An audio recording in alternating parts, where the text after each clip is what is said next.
देखो कलूटी देखो, मेरी पतंग कितनी ऊपर जा रही है। मेरी पतंग के आगे तुम्हारी पतंग ना टिक पाएगी। ऐसी कोई बात नहीं है कलूटी। फटूली, मेरे से पंगा मत ले। देखते हैं आज कौन जीतता है। देख ले फटूली, अब तेरी पतंग कटने वाली है। फटूली को हराना मुश्किल ही नहीं नामुमकिन है। तू तो गई फटूली। कलूटी तूने मेरी पतंग काट दी। बड़ी इतरा रही थी ना कि मुझको कोई हरा नहीं सकता। अब देखती हूँ कैसे कोई मेरे को हराता है। मैं जा रही हूँ शहर एक और पतंग लेने। कलूटी और फटूली दो चुड़ैल बहनें थी। उन दोनों में काफी प्यार था। जनवरी के महीने में जब उन्होंने सबको पतंग उड़ाते देखा तो उनका भी मन मचल उठा। कलूटी कलूटी चलो हम मिलकर पतंग उड़ाते हैं। चुड़ैल होकर इंसानों वाले शौक पालती हो, थोड़ा चुड़ैलों वाले शौक पालो। चलो किसी इंसान का मांस खाकर आते हैं। नहीं नहीं, मुझे तो आज पतंग उड़ानी है। मेरा बहुत मन कर रहा है पतंग उड़ाने का। क्या फटूली, तुम भी बच्चों जैसी जिद कर रही हो। न जाने कितने पाप किए हैं तब जाके चुड़ैल का जीवन मिला है। इस जीवन को व्यर्थ ना जाने दो। ये इंसानों वाले शौक तुम्हें शोभा नहीं देते। हम चुड़ैल हैं, हमें चुड़ैल बन के रहना है। तुम तो मेरा कोई कहना मानती ही नहीं हो। मैं जो कुछ भी कहती हूँ उसके लिए मना कर देती हो। इतना कहकर फटूली कलूटी से गुस्सा हो जाती है। अरे मैंने तो फटूली को नाराज कर दिया, मुझे इसे मनाना होगा। ऐसी छोटी छोटी बातों पे नहीं रूठते फटूली। मुझे पतंग उड़ानी है। तो चलो हम पतंग उड़ाएंगे, लेकिन हम कोई मामूली पतंग नहीं उड़ाएंगे।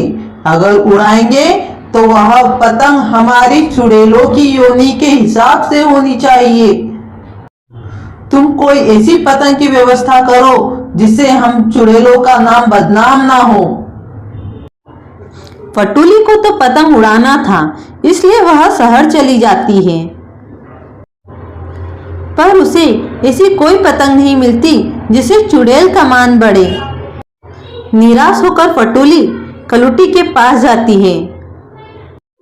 मुझे ऐसी कोई पतंग नहीं मिली। मुझे अब पतंग नहीं उड़ाना। यह कहकर फटूली निराश होकर बैठ गई। तुम निराश क्यों होती हो? मैंने ऐसी पतंग की व्यवस्था कर ली है। हम चुड़ैले हैं, हम कोई मामूली पतंग नहीं उड़ाते। देखो मैंने इंसानी शरीर की दो पतंग बनाई हैं। चलो हम इसको मिलकर उड़ाते हैं। अब दोनों चुड़ैले मिलकर पतंग उड़ाती है और अब दोनों को पतंग उड़ाने में मजा आने लगा। देखते ही देखते दोनों की पतंगबाजी एक प्रतिस्पर्धा में बदल गई, जिसके कारण कलूटी या फटूली एक दूसरे की पतंग काट देते थे और कटने के बाद इंसानी शरीर जमीन पे गिर जाता, जिससे उसमें से खून निकलने लगता और वह खराब हो जाता। पर अब तो दोनों बहनों को पतंगबाजी का शौक चढ़ गया था, इसलिए अब जब फटूली की पतंग कट के खराब हो गई तो वह वापस से एक नए शिकार पर निकली। मुझे कलूटी दीदी को हराना है। मुझे कोई अच्छी पतंग देखनी होगी। अरे शिकार आ रहा है। क्या कर रही हो फटूली? मैं पतंग की व्यवस्था कर रही हूँ। फटूली वो तो बहुत मोटा है। आसमान में तो हल्का फुल्का इंसान उड़ता है। चलो किसी हल्के फुल्के इंसान को पकड़ते हैं। ऐसे ही दोनों चुड़ैले अब गांव से ही लोगों को उठाकर लाने लगी। एक दिन एक सेठ का बेटा आंगन में खेल रहा होता है। अरे ये तो कितना क्यूट है, अगर इसे मैं पतंग बनाकर उड़ाऊंगी तो मेरी पतंग तो कलुटी से बहुत सुंदर दिखेगी। और यह सोचकर वह उस बच्चे को उठा लेती है। सेठ ने सुना जरूर था कि कोई चुड़ैल बहनें लोगों को उठाकर ले जाती है, पर आज पहली बार उसने चुड़ैल को देखा था। जब वह बच्चे को उठाकर ले जाती है तो सेठ घर में से तलवार ले आता है और वह बिना कुछ सोचे समझे फटूली को काट देता है।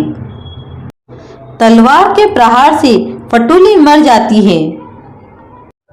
जब काफी समय के बाद भी फटूली कलुटी के पास नहीं आती तो वह उसकी तलाश में निकल जाती है। इधर से ही फटूली की खुशबू आ रही है, जरूर फटूली यहीं कहीं होगी।